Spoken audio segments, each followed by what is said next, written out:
with the time we have, I've taken the liberty of departing from whatever the scheduled topic was, which I looked at and I thought for most of you might be boring. I thought what we really ought to talk about is what everybody's talking about. How many of you heard about stem cells lately? How many have heard about cloning lately? What's that got to do with the Bible? You say, is there genetic manipulation in the Bible? Yes. In fact, you will not understand most of the Old Testament unless you really understand who the Rephaim really were. And we'll talk a little bit about that. So we're going to explore the biotech revolution. I like to call it the new sorcerer's apprentice. And where are we going? Well, there appear to be long-sought remedies emerging for many of the diseases that have been most elusive in our society in all kinds. In fact, there are astonishing advances that are emerging in molecular biology, including, of course, the ultimate one is cloning. The idea that we'll actually be able to clone human beings, you got to be kidding. No, the serious scientists are expecting to do that within a year or two. In fact, there are articles that they're expecting cloning baby factories and so forth. This is not fringe stuff. This is centerline weirdness. Now, when you start seeing them growing human ears on mice, you ought to get uncomfortable, because there are some very serious concerns emerging by those that are best informed in terms of cross-species diseases and the rest. But there's also, we believe, some biblically relevant implications on the horizon. Our agenda will be briefly to look at this, first of all, in terms of a panacea. We'll talk about the tissues. We'll do just a quick tutorial on the human cell and some of that, and the code of life, because I think there's some tremendous lessons for us all there. But then we'll also talk not just about the tissues, but the issues, what we're concerned about. We'll talk about what I'll call the dark side. Have we really opened a Pandora's box? We're tampering with the engines of creation. What are the prophetic implications of that?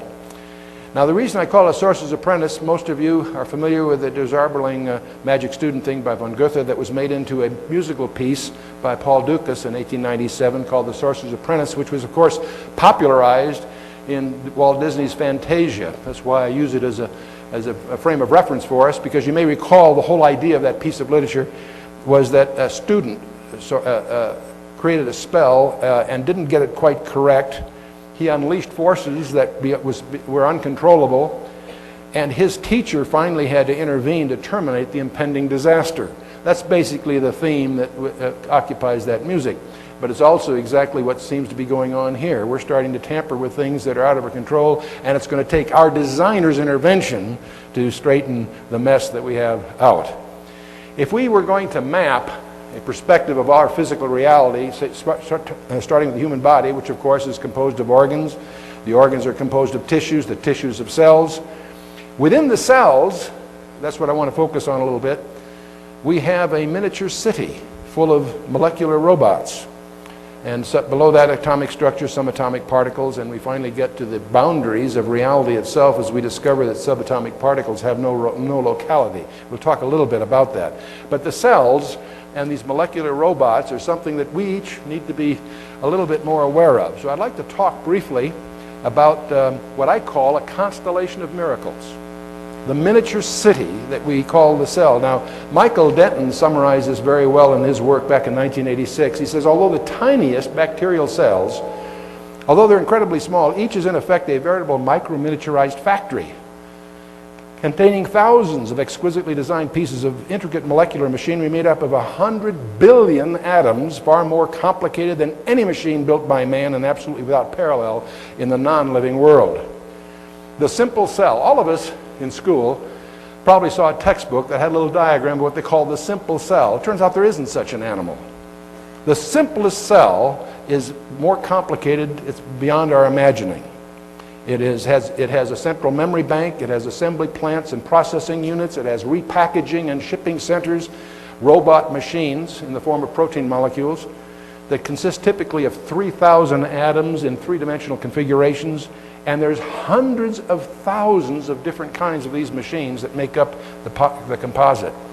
And they communicate with elaborate communication systems that we have yet to understand. And they also have quality control and error-correcting mechanisms. Now, if we were going to make a model of a simple cell, let's assume we decided to embark on a project to build a model of a cell 1,000 million times larger than life. Well, that would make each atom about the size of a tennis ball. We would need 10 million atoms, about 10 to the 13th. That's quite a number. If you had to count them at 1 per minute, it would take you 19 million years to count them. That's a lot. And this model that we would make would be over 10 miles in diameter. You get a feeling that this thing is big and complicated? Absolutely.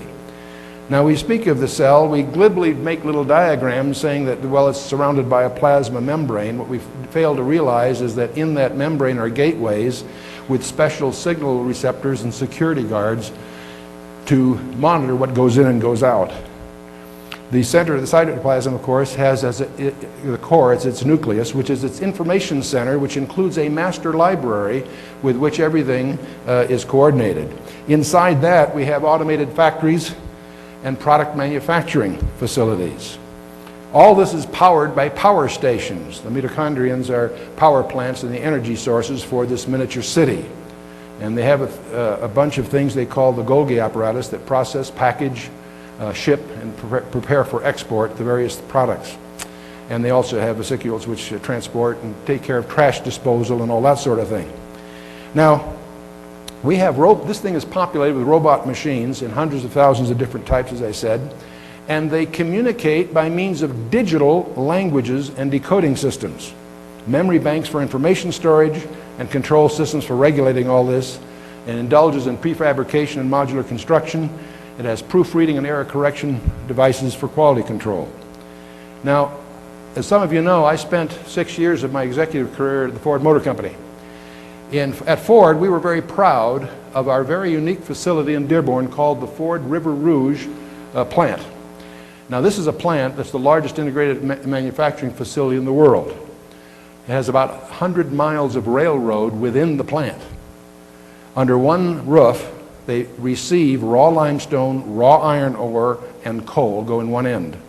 They manufacture under that roof their own steel, their own glass, their own paint. They have an automated plant that builds the engines. They have a manufacturing line for all the rest. They assemble the mixed models, different cars of different kinds, of different colors, as you all know. And anyway, the raw materials go in one end, new cars come out the other. It's considered the largest integrated manufacturing facility in the world. The reason I bring it up is the cell, your simplest cell, is more complicated than the River Rouge plant. And your cell can do something the River Rouge plant can't do. It is capable of replicating its entire self within a few hours. And by the way, all cells derive from previous cells. We know of no case where a cell comes from a startup. All cells derive from a prior cell.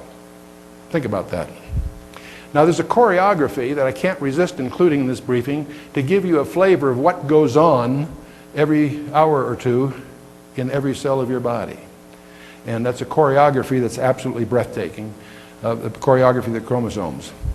Mitosis is the splitting of the nucleus, cytokinesis is the splitting of the cell itself. And what you have in the cell is all the chromosomes condense and the nucleus will dissolve. Then a strange mitotic spindle starts to form. Now you ask yourself, who's orchestrating this? Nobody knows. How do they all know that they stop what they're doing and prepare for this dance that's going to go on? The mitotic spindle starts to form. All the chromosomes have duplicated themselves into pairs and await the rest of the dance. And we'll go into the next phase, the metaphase. As this mitotic spindle, notice they don't connect. Each mitotic spindle knows exactly where it is supposed to connect on one of the kinetochores of the chromosomes. The question is, gee, how do they know where to go? How can they see where they're supposed to go?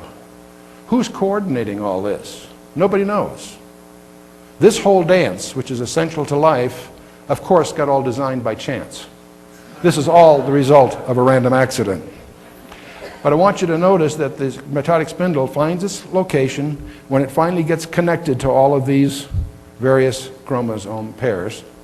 We're ready for the next phase.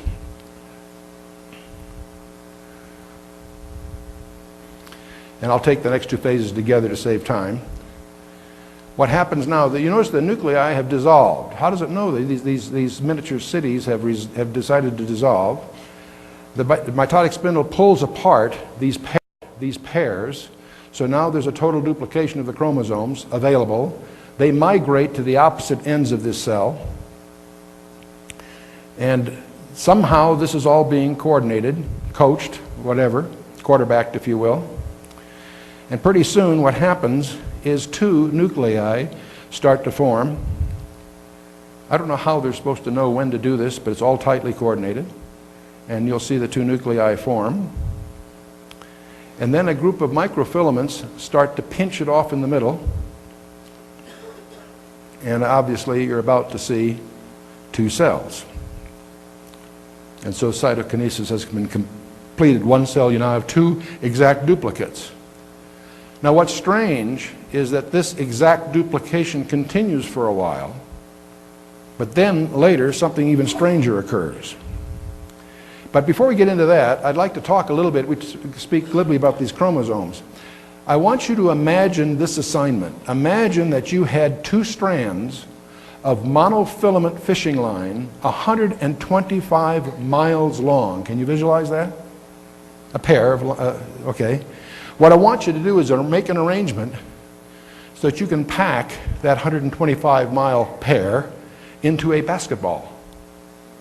And how would you do that so that you could untangle it, read it, and put it back without tangling? I want you to be able to unzip it, copy it, restore it on spools at 3 times the speed of an airplane propeller without tangling. This all goes on continually in your body every time that somebody on the factory floor needs a copy of the master record to tell it what to do. The DNA is unzipped, a copy made, a working copy for the factory floor. This occurs all the time, continually. And it all happens. Now, if we take the chromatin and unravel it, you then get what they call the condensed chromatin, and you unravel what they call the loop domain. As you unravel that, you discover it's made up of a whole string of spools, little tiny nucleosomes, as they call them.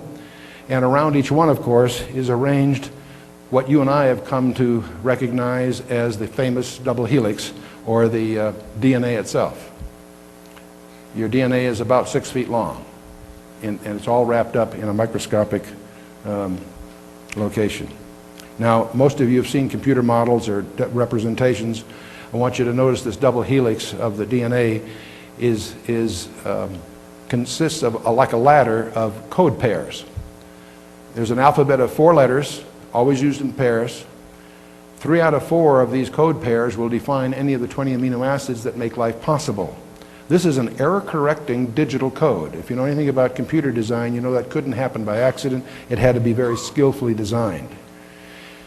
See, life is digitally defined, and that's what Genesis says in Genesis 1:25. It says, God made the beasts of the earth after his kind, the cattle after their kind, and everything that creepeth after his kind. They are digitally defined. They're not analog, they're digital. What do I mean by digital? It's like a watch. If you have a watch with hands, that's analog. If you have a watch that says, you know, you have 39 seconds left in your talk, it's a 3 and a 9, you know, those are digits. They take their meaning by arbitrary definitions. They're designed. They don't happen randomly. Now, see, the ultimate technology are thoughts expressed in language. You need to discern the difference between the technology of content and the technology of conveyance. There's a difference between the technology to get a radio signal to your home and a television set and the technology that may be involved in the play or the software that you're watching, if you will. The manuscript versus the media, if you will. Did the ink write the book? You can talk about binding paper and ink. It's got nothing to do with the technology of the manuscript itself. Is it in German? Is it in English? Is it whatever? Is it music? Is it text? You follow me? Totally different technologies. Now, the code of life, of course, is the DNA, and I'll just zip through this. We've just recently mapped the 3.1 billion letters in the human genome, thanks to the competition between the private sector and the government consortium. And they're 5 years ahead of schedule. They're expecting a gold mine of medical breakthroughs through all of this. But the frontier science really isn't microbiology, it's information science. They need to study coding systems that are more sophisticated than most of the cryptography that occupies our National Security Agency. And the element of language, of course, includes semantics. What do the symbols mean? Remember Paul Revere's ride? The simplest example of a signal, of course, is Paul Revere. Remember when you watched the Old North Church? One if by watching the lanterns, one if by land, two if by sea. The first bit of information carried no information. It was just proof that the guy didn't fall off the ladder. He got up there, right? It's the second bit that told him that that's where all the information was. And it also took syntax. Those lanterns couldn't be anywhere. They had to be in the Old North Church. The position is important. Now, the most advanced computers, if the British had had great computers, they could not have broken that code because it's got nothing to do, it's all took its significance by an arbitrary predefinition. If I wrote on the blackboard, M-A-N, what does that spell? Man. Why? Because we've agreed on that beforehand. It didn't happen randomly. It happened by very skillful design from the beginning. So anyway, let's move on. We have simple alphabets. You can make an alphabet that's error correcting. We do that in computer. We call it parity checks. You can make tests on your code to see if there's an error. Some of those tests can be such that not only tell you if there's an error, they can tell you where the error is. They can be error correcting. If you've ever had an opportunity to see the Super Sage machines, the solid state air defense systems, they're built on an 11-bit byte in which you can pull the cards out of the computer while it's running and it keeps going because it error corrects. And it's possible to do that. And you, of course, also have adaptive coding where codes change depending on the needs. Those are very sophisticated, but we find them in the human cell. Now, the building blocks of life, of course, are amino acids. There are hundreds of amino acids, but there's only 20 that are responsible for all of life in the universe. And by the way, they're all left-handed. Mathematically, they're a molecule that's left-handed. If they occurred randomly, you'd have half left, half right. But the right-handed ones are lethal to the left-handed ones. They always joke about, talk about the monkeys in the typewriter. If you had enough monkeys typing for 1,000,000 years randomly, you'd eventually get Shakespeare's play or something. That, of course, is nonsense for lots of reasons, but how far would the monkeys get if every other key in the typewriter was lethal to the monkey? You see? And most proteins are a linear sequence of somewhere between 100 to 500 of these amino acids, and they're of different kinds. The actual molecular diagrams are complicated, but there are certain patterns that allow you to really follow what's going on. There are 20 amino acids that make up life. Half of them are non-soluble in water. Half of them are soluble in water. The non-polar ones, the non-soluble ones, form the core of it. The other ones give it its external characteristics. And some of those are positively charged, which makes it basic, and a couple of them are negatively charged, which makes it acidic. And by these properties and by the sequence they're assembled, it causes that chain to fold up to become a three-dimensional machine to do whatever it is supposed to do. Now this alphabet is a 3 out of 4 digital code, and I won't get into all the details except to just visualize it as it usually goes by 4 letters, A, T, G, or C. That's the alphabet they deal with. And it's interesting that they always come in pairs. Whenever you have an A T will naturally bond with it. Whenever you have a G, a C will naturally bond with it, and vice versa. So if you have a string of these codes, their complement will intrinsically join it, and that gives it a self-replicating capability. Because if you tear this apart, its complement will join it, and you end up with a code that intrinsically can copy itself without error. That's the way the thing can split without errors. Now, the DNA that you have is your master file. That's your master record in the central library. You make a copy of that when you need to do something called the RNA. Visualize that like a photocopy. And that gives you, that you send that to the factory floor to manufacture these robots, these proteins that make up the city. Now, the Crick dogma always assumed, for lots of reasons, that you go from the master record to a copy, and the copy goes to the floor, and if you have corruption in the copy, fine, that can be repaired. One of the disturbing discoveries in recent years is that you have it able to go the other way. What happens if you took your master record, went to a Xerox machine, only to discover that occasionally your Xerox machine would change your master record? Would that make you uncomfortable? You bet. And that's what happens when they discovered what they call a retrovirus, which has the capability to go uphill, to go back and reach in and change the master record. That's what's behind the problem with HIV and all of that. Now, when you take a DNA and copy, here's something else interesting. When you take DNA and you make an exact copy, it turns out you don't really want the exact copy, you want an excerpt from it. And so what the robots do, they extract the parts you don't want, which are called introns, and they reassemble what's left, called exons. This is exactly the kind of coding that we discover in the biblical text. There it's called the equidistant letter sequences, where every seventh letter spells out something that's relevant to what's going on, and so forth. If you've heard about the Bible codes, it's the exact thing that's going on in your DNA as we go to get the messenger RNA. I won't go through the alphabet issues. Any combination, 3 out of these 4 letters define one of the 20 amino acids, plus some punctuation, stop and start bits. And we could go through that. I won't take the time here. We've got more important things to talk about. The code will adapt itself if it's dealing with the power systems, but that's mechanics. What happens if you have a string of these codes? You need some kind of robot to read it and manufacture what it's telling you to manufacture. It looks sort of like a tape recorder. You've got a transfer RNA device that reads it like a recording machine.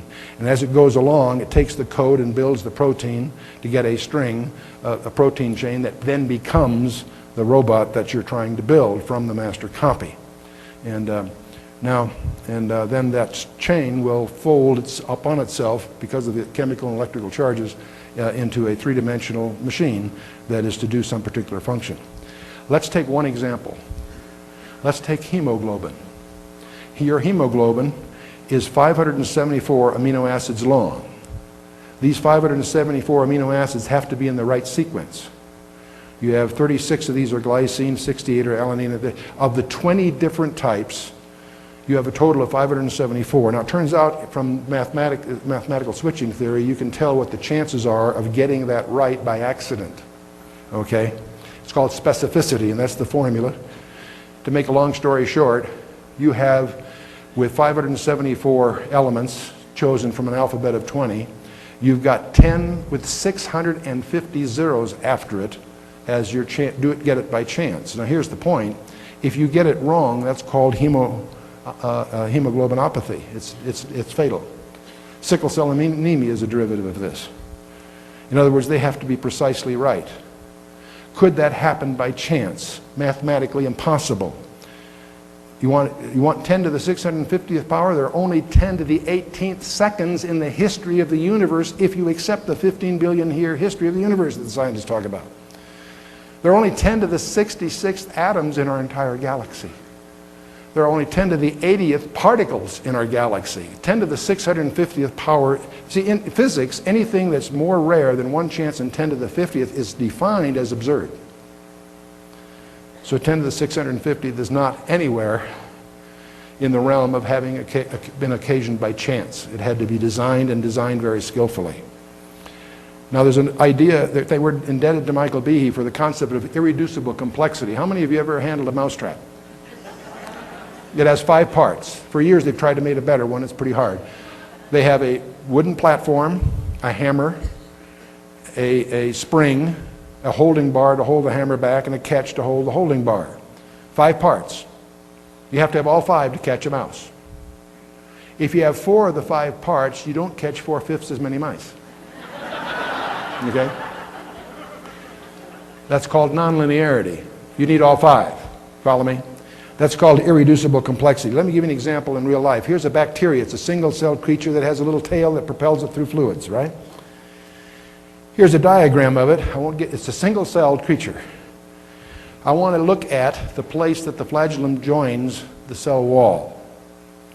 Here's a microphotograph of it. It's an electric motor. It has D-rings. It has multiple armatures. It has a double wall protection. There are 40 parts to this, any one of which is missing, it doesn't work. It's an example of irreducible complexity in real life. Here's the equivalent electrical diagram of it. Any one part missing, it's busted. Did this happen by chance? Hardly. Very skillful design. The real issue, the reason the Darwinists can't explain the origin of life is because they cannot explain the origin of information. The origin of information. Which came first, the DNA or the proteins? It takes protein to construct DNA, and it takes DNA to construct proteins. Which came first? Come on, guys. Both had to be created at the same time and designed to a consistent system architecture. That same code, those same acids are the ingredients of all life in the universe, which proves it all came from the same design team. All came from the same software house. Okay? All right. Psalm 19, we all know the first 4 verses. The heavens declare the glory of God. The firmament showeth his handiwork. Day unto day uttereth speech, and night unto night showeth knowledge. There is no speech nor language where their voice is not heard. Their line has gone out throughout all the earth, and their words to the end of the world. Now, what's interesting about this passage is the information science emphasis. The heavens declare, day utter speech, knowledge, speech, language, words. Information science is the issue that underlies all of this. See, the origin of information can't be explained. The irreducible complexity refutes design by chance or accident. The choreography of the chromosomes defies any random theories. Digital codes demand pre-planning. No system dependent upon subsystems can survive random failures. It takes design, skillful design. Well, let's move on. We've talked about the tissues. Now let's jump into some of the issues. We're tampering with the engines of creation. I want you now to stop and put yourselves in this picture. By the way, anyone that thinks that some of these ethical issues are simple are naive. Put yourself in this, you have a 6-year-old daughter or son who has a rare bone marrow disease, anemia, bleeding disorders, severe immune problems, and likely to die of leukemia within the year. Can you picture that? Try to put yourself in those shoes. Your doctor tells you that there's a 90% chance of curing your child through a cell transplant technique from an umbilical cord of a matched sibling, which requires, of course, the use of a screened embryo. What would you do? What would you do? Would you take advantage of that? Of course you would. This is an actual case. Molly Nash was born with Fanconi anemia, destined for leukemia. The only effective treatment known is to get a batch of healthy cells from a perfectly matched sibling to replace the child's faulty bone marrow cells. And since each parent carries both a normal and a faulty version of the Fanconi gene, each pregnancy has a 25% chance of having an affected child subsequently. So what do? They created embryos by standard in vitro fertilization in a laboratory dish, tested for the presence of the disease gene. Only those testing normal are then transferred to a woman's uterus. Only 2 of 15 tested were normal, and only 1 of those 2 was healthy enough for transfer to Lisa Nash's womb, which they did. This designer baby saved the sister. The Colorado couple used genetic tests to create a test tube baby that would have the exact type of cells desperately needed to save their 6-year-old daughter. She now has a 90% chance of being free from bone marrow disease. Genetic screening is clearly going to be part of our society, our culture. And that little girl is healthy today. Her baby brother, whose umbilical cord was used, he's also doing fine. So the family's doing fine. So this is real life stuff, and it's going to be more and more. See, we're dealing here with the issue of differentiation. There's a very strange mystery that goes on in cytokinesis. If cytokinesis results in identical cells when they split, why do they differentiate? If 2 become 4, and 4 become 8, and 8 becomes 16, and so forth, identically, what's happening when they suddenly start differentiating? Because you know what happens. Pretty soon you get some different ones. There's a dark line goes down the middle. It's the backbone. And as the time goes on, you have, of course, these identical cells differentiate into 210 different types of cells that become the tissues that make up the organs that make up the embryo. Why do they differentiate? And you all have seen these, the development of the embryos. While they're still undifferentiated, they're called stem cells. They use a code of 4 to define the 20 amino acids that make up 100,000 different proteins to make the cell operate. But then for some reason, unknown at the present stage of understanding, they start differentiating. And before they differentiated, they're called stem cells. And there's over 200 different kinds of cells that get differentiated that make up the tissues and organs. There's a total of 10 to the 13th cells in your body, which is a bunch. Now, one of the crafts here is to take a nucleus from some other entity and take this nucleus out of the stem cell, put that nucleus in. It's called a nuclear transfer. That's what we call cloning. And you end up then with a replica of the donor. And that's what cloning is all about, properly called nuclear transfer. And we all know about a clone in sheep's clothing, the famous Dolly sheep in Scotland. A needle-making machine is the key to the whole thing, where they were able to remove the nucleus and insert a nucleus of a donor, and the dolly, the sheep, is a replica of the original donor, born on a surrogate mother. What they don't tell you is it took 277 failures along the way before they got one that worked. Cloning has become common. They now do it to monkeys, they do it to pigs and cattle, and it's widely practiced and great experimentation going on. And one of the mysteries is, why do they replicating cells differentiate? They don't know yet.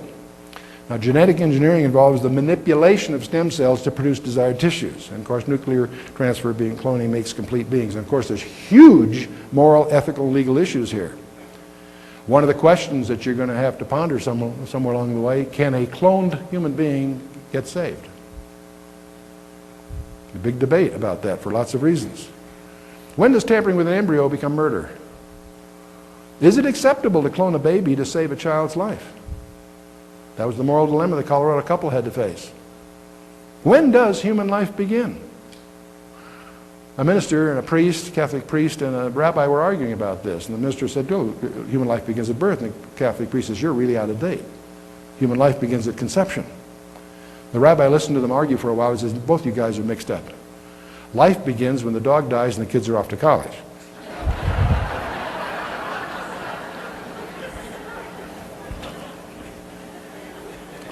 How will clones affect our society? If there are cloned human beings running around, will they be second-class citizens? Will they be a differentiated group? Daniel seems to think so. I'll come back to that.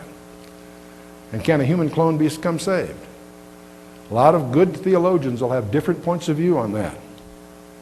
And what are the prophetic implications? If this is coming on our society, has the Bible anticipated it? Absolutely. One other footnote: just a few days ago we learned that scientists in Los Angeles and Massachusetts now believe that they can coach an unfertilized egg to start mitosis and become an embryo. They've discovered that with the right electrical and chemical stimuli, they can coax an unfertilized egg into mitosis and produce an embryo yielding stem cells. So they can make stem cells from an unfertilized egg. This was first discovered in sea urchins. They've been able to do it with limited success in mice. The embryos don't survive a long time so far until they find out why. But this could be an end run on some of the moral dilemmas, because you could argue that that's not really an embryo, it's not a fertilized egg. It may be a source, an acceptable source of stem cells for medical research. But let's talk a little bit about the dark side. Is this a panacea for mankind, or is it a Pandora's box we've opened?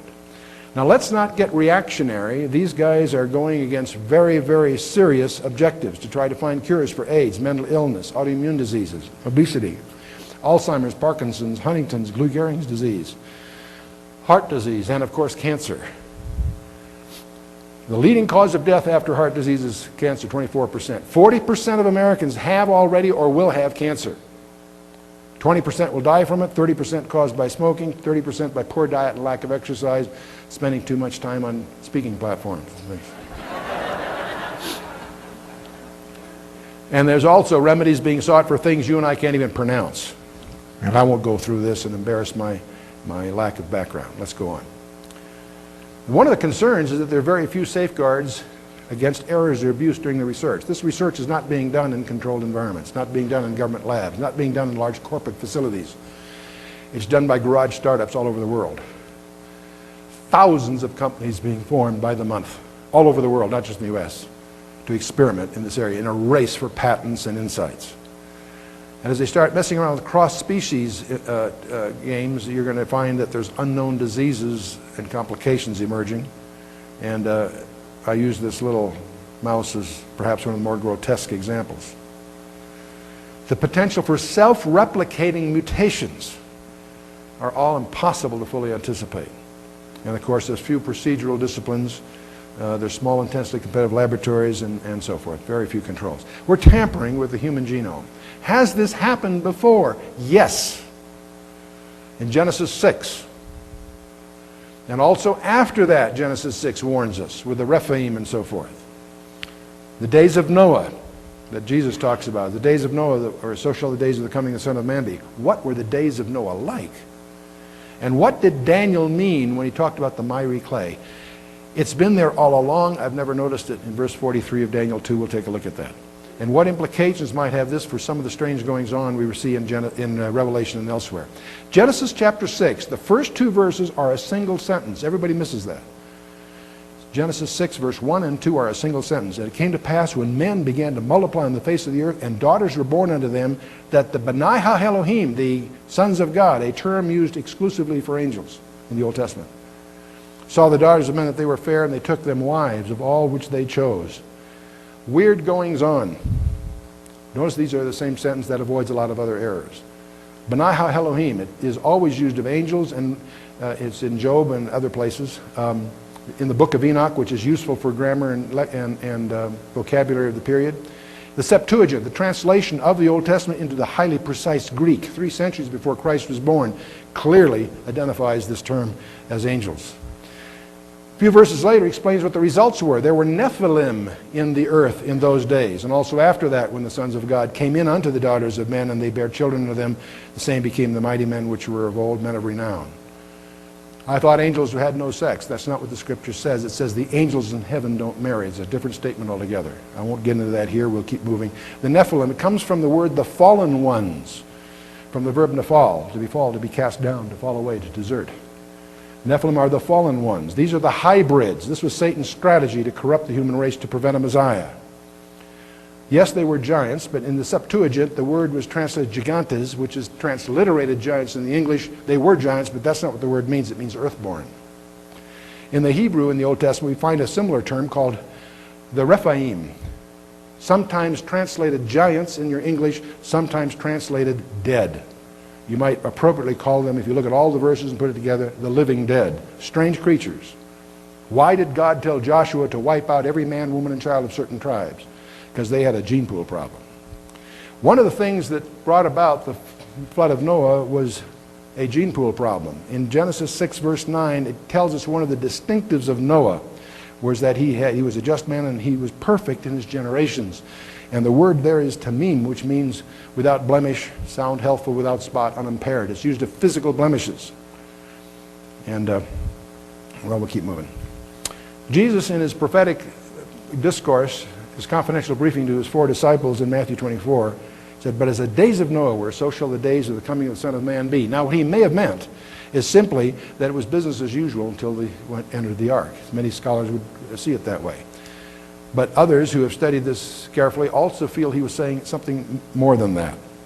And so it's interesting that the classical view of Genesis 6, what's called the angel view, these are fallen angels bent on mischief, was the view of all the ancient rabbis.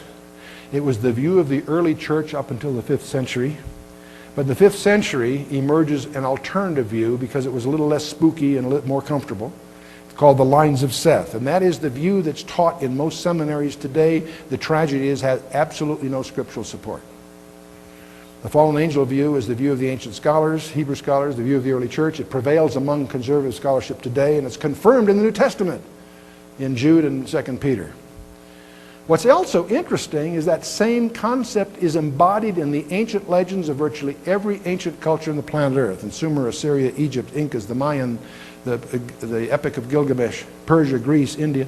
The Greek Titans and all that are all echoes of the same kind of shenanigans way back in the mystery early chapters of Genesis. The Sioux Indians, we could go on and on. When you talk about Hercules or Atlas of the Greek mythology, you're talking about what the Hebrews would call Nephilim, the unnatural hybrids of this stuff. Now, let's just zip through this. I won't beat a dead horse here. The early church fathers held that view. Modern scholarship also holds that view. The Sethite view is easily shredded from the text. But what startled me when we researched this has, not only is it confirmed in the New Testament, you won't understand most of the passages in the Old Testament unless you really understand what I call the angel view. Things that happened after the flood and occur in prophecy. Satan has you can look at the Bible as Satan's strategies to corrupt the human line to prevent a Messiah. In Genesis 6 we've talked about, as God tells Abraham he's going to work through Abraham, now Satan can focus. When he tells Abraham his people return to Canaan in 400 years, Satan had 400 years to lay down a minefield. And whether you talk about the destruction of the male line at Exodus, whether you talk about Pharaoh's pursuit subsequently in Exodus 14, and so when God says, I'm going to work through David, David's singled out for special treatment. Satan was able, the more we have, more prophetic visibility we have, the more Satan can focus his stratagems. And the population of Canaan, we have the post-flood of Nephilim. That's mentioned in Genesis 6. It happened also after that, after the flood. And they're encountered in Canaan when Moses sent the 12 spies. They came back in Numbers 13:33. Says, there are Nephilim in the land, these fallen ones. And we are like grasshoppers before them. We're pretty hard on those 10 guys. Remember that Og, the king of the giants, was 13 feet tall. Think about going up against a warrior like that. Serious problems. The Rephaim, these were a race of giants, except they're more than just giants. We encounter them in Genesis 14, 15, and following. The Moabites called them the Emim. The Ammonites called them the Zamzumim. There's others. The same term is also translated dead. Isaiah tells us that they're not eligible for resurrection. Strange thing. We have Arba and Anak and his 7 sons, the Anakim. We have Og, the king of Bashan, in Deuteronomy 3, and so on. It's interesting that Joshua is told to wipe out every man, woman, and child of those tribes. He does almost. But the places that he fails to do so, in the Golan Heights, in Gaza, Ashdod, and so forth, it's the places that the PLO have their conclaves today. Strangely, strange stuff. And Goliath and his 4 brothers. We took a 4x4 up in the Golan Heights. There is a monument up there that's sort of like a Stonehenge called Gilgal Rephaim. It's never been excavated. We know very little about it. What's strange is you can only tell what it is from the air. It's about 5 circles, 20-ton stones, dated about 3000 BC. It's on a flat plateau, only visible from the air, about 10 miles. And there's a number of these that have never been excavated, never been studied yet. But, and the Anakim are just an example where Joshua is told to wipe them out. But verse 22 says, there was none of the Anakim left in the land of the children of Israel. Only in Gaza and Gath and Ashdod there remained. I think that's interesting. Kingdom of Og, in the kingdom of Bashan, which reigned in Ashtaroth and Edrei, there remained of the remnant of the giants, that is, there weren't giants, there's actually the word Rephaim. For these did Moses smite and cast them out.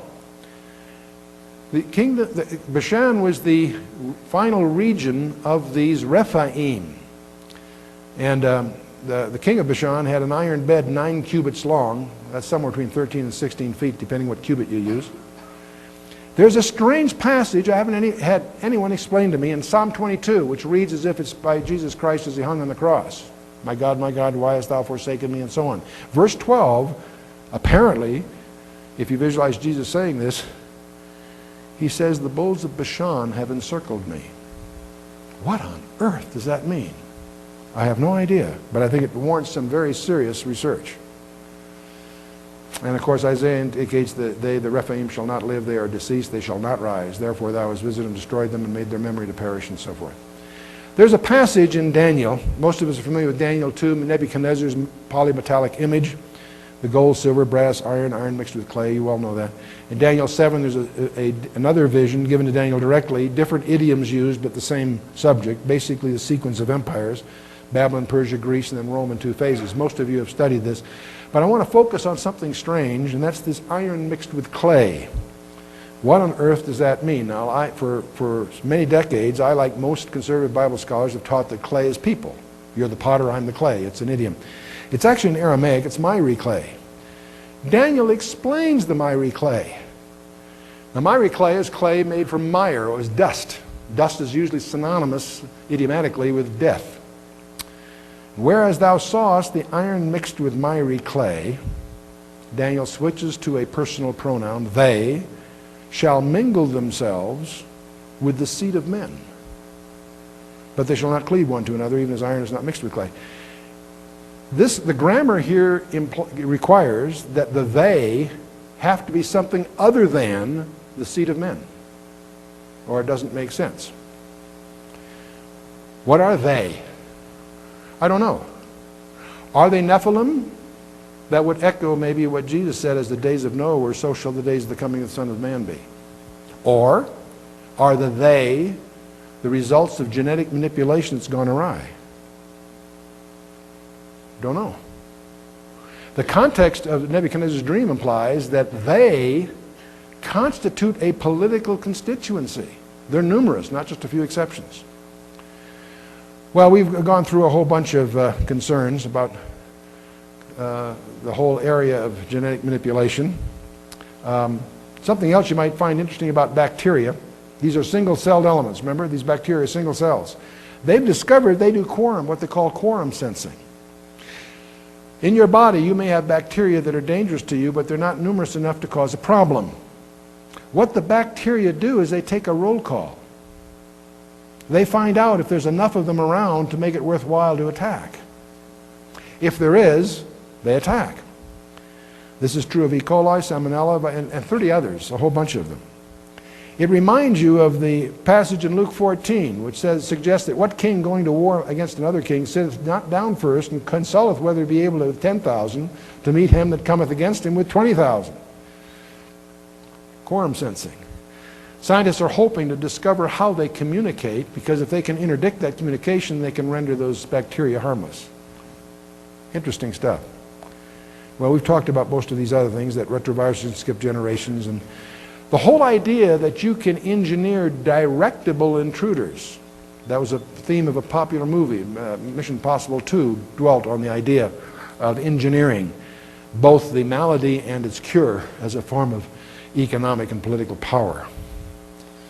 Now, there are three technologies that we're trying to follow closely. One is what's called nanotechnologies. This is in the computer field where they're learning how to make molecular-sized robots, machines.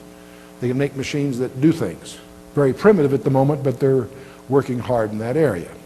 The goal of nanotechnology is to make molecule-sized machines.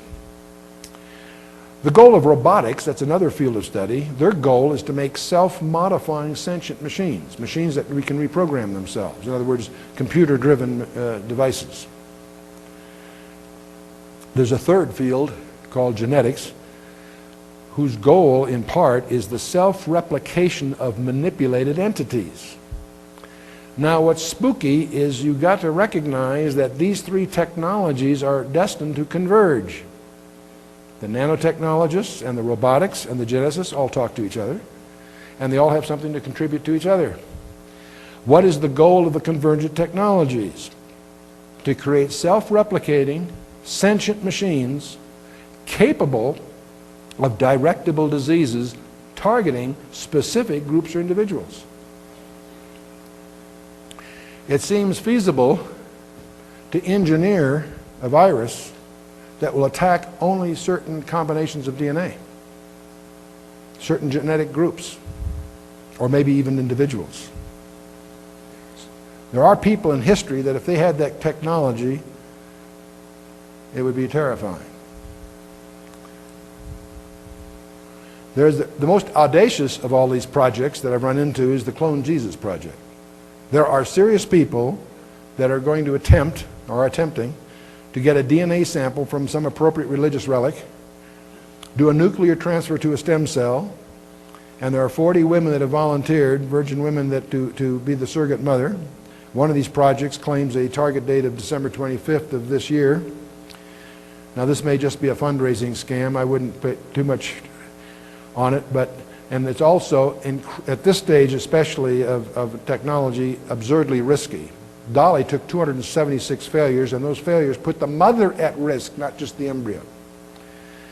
Now, the other side of this is kind of, I think, kind of amusing. If they use the Shroud of Turin to try to get one of these DNA samples, which is one of the speculations, they may not get the guy they think they're getting. There are a couple of scholars that believe, they may not be right, but they believe that that shroud is the shroud of Jacques de Molay. He was the last Grand Master of the Knights Templar.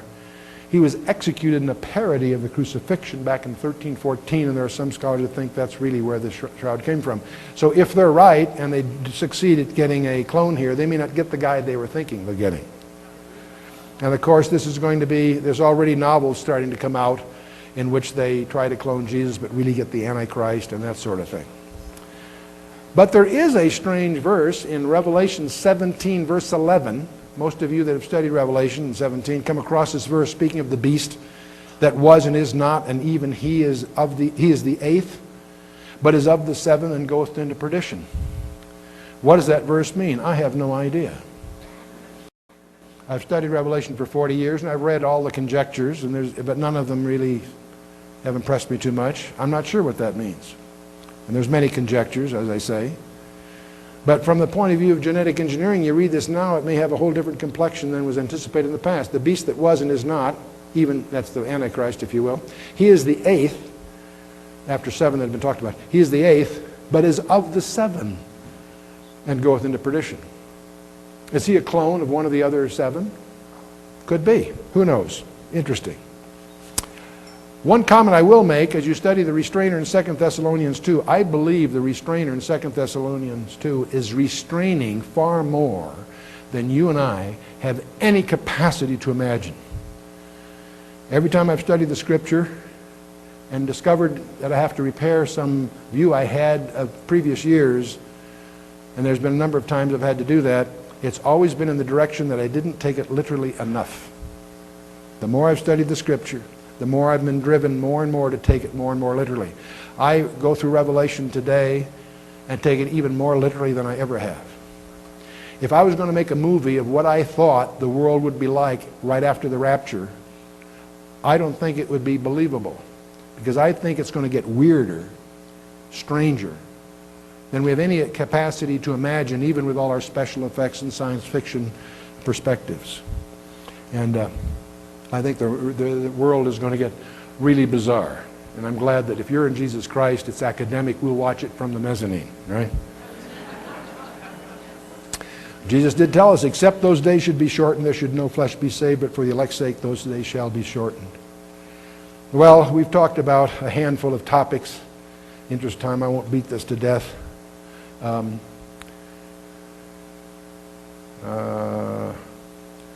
leave you with one last thought, and that's that we live in hyperspaces in the first place. Nachmanides in the 12th century said the universe has, from reading Genesis 1, he said the universe has 10 dimensions, only 4 are knowable. That was his view. Particle physicists today tell us that we do live in 10 dimensions, only 4 are directly measurable, length, width, height, and time. 6 are curled in less than 10 to the minus 33 centimeters. If you look at our thing, Learn the Bible in 24 Hours, our perception of Genesis is that the 10-dimensional universe was split into the physical and what we call the physical and spiritual realms. And many of the things we may be experiencing may be trans-dimensional phenomenon. David Bohm was a protege of Einstein and one of the world's most respected quantum physicists. He did landmark work in plasma physics. He believed at the subatomic level, locations cease to exist. It's like the universe is some kind of giant hologram. John Bell, back in 1964, formulated a mathematical approach to explore the possibility of non-locality. There wasn't the technology then, but in 1982, Alan Aspect and his colleagues at CERN conducted a landmark experiment. They demonstrated that subatomic particles have no locality. And I won't go through the physics of this. They took photons going in opposite directions with filters that switched fast enough that they demonstrated that all photons know what the other photons are doing instantaneously. And that means they have no locality. Anyway, so our whole concepts of reality are being altered. We're discovering that we all are in a gigantic simulation. If you want to understand one colorful entertainment piece, I encourage you to rent a movie called 13th Floor. It's just a piece of entertainment. It's a clever script, I think relatively well performed, but it also gives you a whole different perspective of our own society. But part of the myopia of our life is that we are force-fitting discoveries into obsolete models. And again, in the interest of time, I'll skip into this.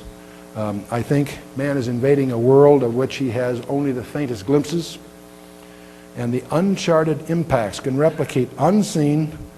They can transcend borders, species, and generations. And only the most committed people can persist in denying the role of a deliberate designer or creator.